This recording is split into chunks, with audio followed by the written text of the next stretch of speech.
في ذلك اليوم بقدر ما أعطاك من أول شهر أو كما قال النبي صلی اللہ علیہ وسلم۔ پیارے خوش نصیب سامعین کرام، اللہ تعالیٰ کی بارگاہ میں دعا ہے ہم سب کا اکٹھے بیٹھنا اور جس نے پیدا کیا اس کی یاد میں بیٹھنا ہم سب کے گناہوں کا رب القدوس کفارہ بنائے۔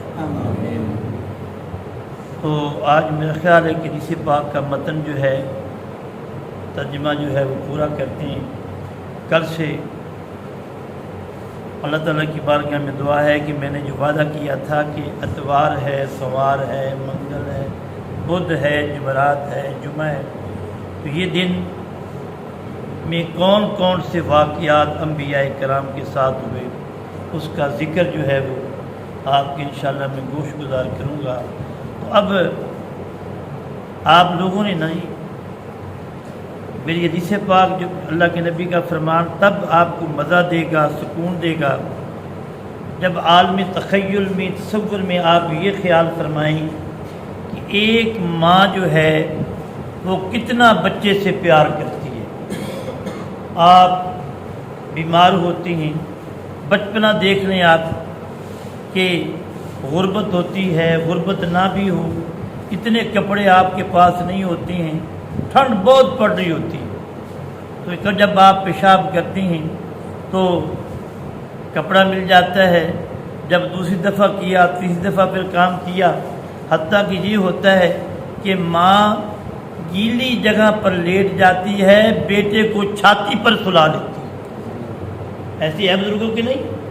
اور یہ ایک ماں ہے، صرف ایک ماں ہے، اتنا پیار کرتی ہے۔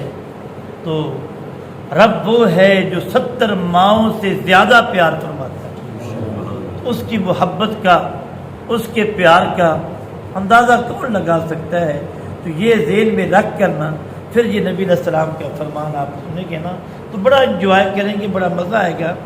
تو حضور علیہ السلام نے ارشاد فرمایا کہ جب یہ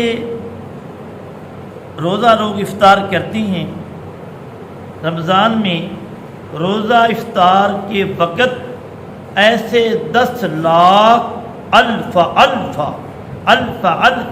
عتیق من النار، 10 لاکھ جن آدمیوں پر جہنم جو ہے وہ واجب ہو چکی ہوتی ہے، اللہ ہر روز اس وقت 10 لاکھ جہنمیوں کو جہنم سے آزاد فرما دیتا ہے۔ یہ پہلے روزے کی بات ہے۔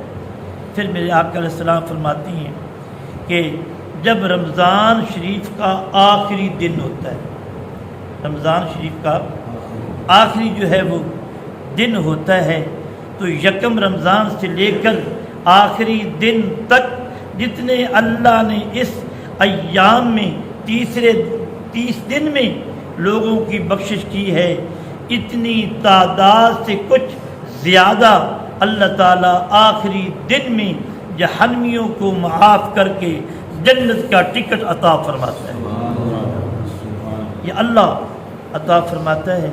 اور پھر سنیں حضور علیہ السلام ارشاد فرماتی ہیں کہ جس رات شب قدر ہوتی ہے، خیر من الف شہر، جس رات یہ ہوتی ہے، یعنی اللہ نے سارے نال کی ہے وہ تو بے پرواہ ہے، وہ رازق ہے، انہوں کوئی مننے بانے نہ مننے، روزی تو ویسے ہی وہ دے رہا ہے وہ۔ تو اللہ فرماتا ہے جبریل سے، اے جبریل، ایک تعداد کو جبریل علیہ السلام کو حکم ہوتا ہے، فرشتوں ایک بڑے لشکر کو لے کر نا وہ زمین پر آتے ہیں، سبز جھنڈا ساتھ ہوتا ہے، اور خانہ کعبہ کے اوپر کھڑے ہو کر اور جبریل علیہ السلام کے 100 بازو ہیں، اس رات صرف 2 بازو جو ہیں وہ آپ کھولتے ہیں، مشرق سے مغرب تک پھیلا دیتی ہیں، اور ملائکہ کرام کو حکم دیتی ہیں کہ فرمایا اس رات جو بیٹھا ہو، جو کھڑا ہو، جو لیٹا ہو، لیکن وہ ذکر خدا کر رہا، اللہ کی یاد کر رہا ہوں، فرمایا اس سے تم مصافحہ کرو اور یہ مغرب سے لے کر سحری کے وقت تک ملائکہ کرام گھروں میں جا کر سلامی کرتے رہتے ہیں، یا حتی مطلع الفجر، جب یہ سلام کرتی ہیں حضرت صاحب جن نال ایک دفعہ سلام ہو گیا نا جی، اس پر جہنم کی آگ ویسے حرام ہو جاتی۔ تو میں نے کل آپ حضرات سے گزارش کی تھی کہ اللہ سب کو شب قدر جو ہے وہ نصیب فرمائے، رات کو سوتے ہوئے 2 نفل پڑھ لیا کریں۔ ان دنوں کی بات کر رہا ہوں میں، قرآن پاک کی تھوڑی سی تلاوت کر لیا کریں، تاکہ اگر یہ دن نہ بھی ہو تو ہمارا جو شمار ہے، ایک آپ نے آیت بھی پڑھ لی نا اس رات، تو انشاءاللہ بخشش جو ہے یہ اللہ کا وعدہ ہے، وہ لازمی ہماری ہوگی۔ ہاں آگے پھر جب یہ کام ہو جاتا ہے تو فرمایا لیکن یاد رکھیں، کل بھی میں نے آپ سے گزارش کی کہ جن جہنمیوں پر بدبختوں پر نبی علیہ السلام کی مہر لگ چکی ہے نا، ان کو توبہ کرنی چاہیے۔ اب میں الفاظ پورے پڑھتا ہوں، شاید کسی کے ذہن میں ہو قاری صاحب کسی کو یہ بات لگا رہے ہیں، تو حضور علیہ السلام نے ارشاد فرمایا کہ کچھ لوگ ایسے ہیں کہ جن کی سرات بخشش جو ہے وہ نہیں ہوتی۔ کون سی ہیں؟ مدمن خمر وآکن والدیہ وقاطع الرحم ومشاحن قلنا، وہ 4 آدمی ایسے ہیں جن کی بخشش جو ہے وہ نہیں ہوتی۔ نوجوان ساتھیوں، میری بات کو ذرا، میری بات نہیں اللہ کے نبی کا فرمان سن لیں۔ نمبر 1، وہ جو شراب پینے والا ہو، شراب کا عادی ہو۔ دوسرا وہ شخص آکل والدیہ، دوسرا وہ شخص جو والدین کی نافرمانی کرنے والا ہو۔ پہلا کون ہے بھی؟ ہاں بولنے کی بڑی شرم آتی ہے، صرف مولوی صاحب بھی شرم ہوتے ہیں نا جنہیں مسئلے پورے کیے رکھتے ہیں۔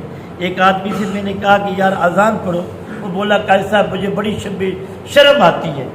میں نے کہا سارے جہان کے بے شرم تو نے مولویوں کو دیکھا ہے جو اذان پڑھتے رہتے ہیں، دینی معاملات میں شرم نہ کیا کرو، جہاں شرم کرنی ہوتی ہے وہاں شرم کیا کرو، جھوٹ بولنے سے شرم کرو، ہاں جی بے ادبی سے شرم کرو، لیکن جو حق بات ضرورت بول پڑا کرو۔ نمبر 1 کیا بولا ہے میں نے بھی؟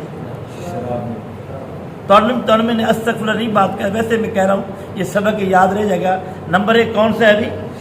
شرابی ہے، اور دوسرا کون ہے بھی؟ اور والدین کی نافرمانی کرنے والا۔ تو توبہ کریں، جو بھی نافرمان ہے، ماں جیسی بھی ہے، باپ جیسا بھی ہے، آپ اس کے شرک میں کفر میں مدد نہیں کر سکتی ہیں، لیکن باقی معاملات میں حسن اخلاق کا ہر حال میں استعمال کرنا یہ اللہ کے نبی کا فرمان بھی ہے اور حکم بھی ہے۔ اب آگے نمبر 3، حضور علیہ السلام نے ارشاد فرمایا نمبر 3 وہ ہے جو بلا وجہ لوگوں سے تعلق جو ہے وہ توڑنے والا ہے۔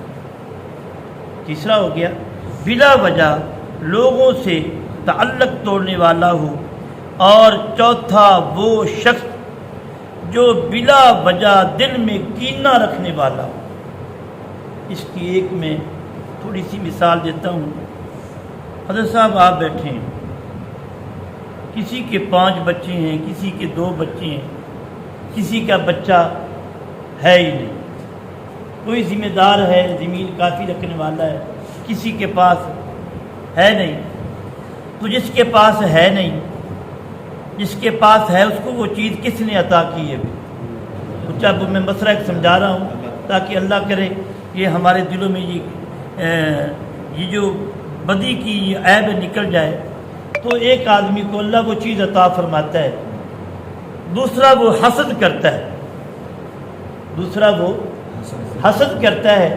آپ ایمانداری سے بتائیں کہ جس کے پاس مال اس کو دیا کس نے بھی؟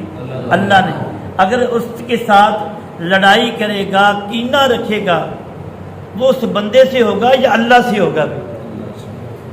کہ اس نے اللہ کی عطا پر جو ہے وہ ناراضگی کی ہے، تو میرے بھائیوں اللہ جیسے چاہے عطا کرتا ہے، تو آپ رشک کر سکتے ہیں، یا اللہ اس کو تو نے گاڑی دی ہے، اپنے خزانے سے مجھے بھی عطا فرما، اس کو اچھی جو ہے وہ عطا فرما دیں۔ تو قبلہ میرے بابا جی منظور احمد شاہ صاحب نے اتنی تربیت کی ہے، اور اس تربیت کا اثر یہ ہے جب سے عمل کیا ہے اللہ نے کسی کا محتاج ہی نہیں فرمایا۔ وہ فرماتے تھے کہ ایک تو یہ بات دل میں رکھیں کہ جو مقدر میں ہے وہ چیز ملنی ہے، اس کو آپ حرام کر کے کھائیں یا حلال کر کے کھائیں۔ تو فرماتے تھے کبھی دل میں کینہ نہ رکھو، اگر رکھو گے تو تم اللہ کی حاکمیت پر تمہارا اعتراض ہوگا، جس کا تم کیا پڑھتے ہو، کلمہ پڑھتے ہو۔ تو میرے بھائیوں جب کسی کے پاس مال ہو تو اللہ کا شکر ادا کریں، یا اللہ تو نے اسے دیا ہے، اپنے خزانے سے مجھے بھی عطا فرما۔ یہ جائز ہے یہ رکھنا کہ اے اللہ کرے مر جاوے، اے اوتن خاطر ہو جاوے، یہ میرا شریک اتنا بڑا کیوں ہو گیا ہے، یہ بہت بڑا گناہ ہے، ایسے آدمی کی بخشش نہیں ہوتی۔ کتنے ہو گئے بھی؟ یہ 4 پورے ہوئے نہیں کہ نہیں ہے ابھی؟ ہاں جی 4 پورے ہو گئے نہیں، کینہ رکھنے والا، ناتا توڑنے والا۔ اور پھر نبی علیہ السلام نے ارشاد فرمایا، بات سمیٹتے عرض کرتا ہوں میں، کہ جب عید الفطر ہوتی ہے اس کی رات آتی ہے، جس دن میں سے اعتکاف والے یہاں سے اٹھتے ہیں، تو جب وہ رات آتی ہے نا، تو میرے نبی علیہ السلام نے ارشاد فرمایا، جتنے اللہ نے میری امت کے گناہ گاروں کو ہر لمحہ بخشا ہے، اس سے کئی گنا اللہ تعالی جہنمیوں کو جہنم سے آزاد فرماتا ہے۔ تو میرے بھائیوں غیبت جو ہے اس سے بھی بچنا چاہیے۔ تو یہ تھوڑا سا اور لمبی حدیث پاک ہے، کل کوشش کروں گا میں یہ ختم کروں، لیکن ایک حدیث پاک سن لیں کہ انبیاء کرام غیبت سے بچتے کیسے تھے۔ حضرت موسیٰ کلیم اللہ علیہ السلام کے دور میں نا، حضرت صاحب آپ کے دور میں قحط واقعہ ہو گیا۔ نوجوانوں، شہزادوں، بڑے آپ اچھی باتیں یاد رکھا کرو، بزرگوں سے معذرت کے ساتھ، بچوں کو حکم کے ساتھ میں گزارش کرتا ہوں۔ حضرت صاحب جب نا قحط واقعہ ہو گیا نا، تو لوگوں نے کہا اے اللہ کے پیغمبر آپ دعا کریں تاکہ اللہ اپنی برسات دے، اللہ تعالیٰ برسات کی رحمت کا جو ہے وہ نزول فرمائے۔ ٹھیک ہے جی، تو سب اپنے امتیوں کو لے کر نا آپ ایک جنگل بیابان میں چلے گئے۔ جب بیٹو وہاں پر پہنچے نا تو دعا مانگی، یا اللہ نزول رحمت فرما، برسات کی رحمت فرما دے، قحط ہے۔ جب یہ کہا نا، دعا کافی نہ مانگی، نبی کی پھر دعا تو پھر دعا ہوتی ہے، لیکن جب دعا مانگی تو کوئی دعا وہاں پر قبولیت کے آثار نظر نہیں آئے۔ لوگوں بڑے تانے مارے کہ موسیٰ کلیم اللہ تیرے تے رب ناراض ہو گئی، اس لیے تیری دعا قبول نہیں ہوئی۔ آپ روتے روتے جب گھر پہنچے نا، عرض کرتے ہیں یا اللہ یہ کیا معاملہ ہے، رب نے جبریل سے بھیجا، وہ لاکھوں کی تعداد ہوگی، نبی کا بلانا، تو یا اللہ لوگوں نے تو مجھے بڑی باتیں کی ہے۔ فرمایا موسیٰ تیرا قصور نہیں، تو میرا کلیم ہے، تیرے اتنے مجمع میں ایک چغل خور موجود تھا جس کی وجہ سے میں نے دعا کو قبول نہیں فرمایا۔ ہم تو چوکوں میں بیٹھ کر نا، ادھر بیٹھ کر بہن کی گلہ کر دیا، بھائی کا کر دیا، آصف بھی دوست کا کر دیا، ہماری کیفیتیں بڑی ہو گئی ہیں، بلا وجہ کی ہم نا جہنم کی جانے کی تیاری کر رہے ہیں۔ تو پھر عرض کرتے ہیں یا اللہ مینو ہولو جی دس دے کہ وہ کیڑا بندہ ہے تاکہ انہیں میں مجمع بچوں میں کٹ دیا۔ جدو صاحب بات کی تھی نا، رب نے فرمایا موسیٰ کلیم اللہ تو بڑا سیاح ہے گا، میں خود ہی کہنا بھی غیبت نہ کرو، تو میرے کو پوچھتا پیا کہ بھی کنے گلا کیتا ہے گا، تو فرمایا نا جب آپ واپس آئے نا تو فرمایا یار توبہ کرو۔ جب اس غیبت آپ نے جب اشارہ کیا تو پنجابی جی کہتے ہیں کانی نو کان کھڑک جاتا ہے، تو اس نے توبہ کی، اللہ نے باران رحمت کا نزول فرمایا۔ تو حضرات گرامی ایک نبی کی دعا میں یہ خل آ جاتا ہے، تو جہاں پر ہوئی تھوک کے لحاظ سے گناہ ہی گناہ وہاں پر ہماری دعائیں کیسی قبول ہوگی؟ تو حضرات گرامی، جو نوجوان کے ماں باپ ہیں وہ ان سے میری منت ہے کہ وہ اپنے بچوں کو معاف کریں. بچے بھی تھوڑا سا، بچے غلطیاں کرتے رہتے ہیں، بچے غلطیاں کرتے رہتے ہیں. تو ایک میں آپ کو طریقہ بتاتا ہوں نبی علیہ السلام کی سنت کا، وہ آپ نے یاد رکھنا ہے. بامیں کوئی علم ہے، بامیں کوئی علم نہیں ہے گا. جب رات کا ٹائم ہو، بچوں کو کلاوے میں لے لیا، بسم اللہ پڑھ کر پھونک مار دیا، اور اس سے بچوں کی جو ہے نا پیار جو ہے وہ تھوڑا سا اضافہ ہوتا ہے. نبی علیہ السلام حسنین کریم مین کو نا دعا مانگ کر پھونک مارا کرتے تھے، یا اللہ میرے بیٹے کو نظر بد سے محفوظ فرما دو. تو یہ طریقوں کو اپناؤ، اللہ خیر کرے گا. اللہ ہم سب کا حامی ہو، ناصر ہو. بسم اللہ الرحمن الرحیم.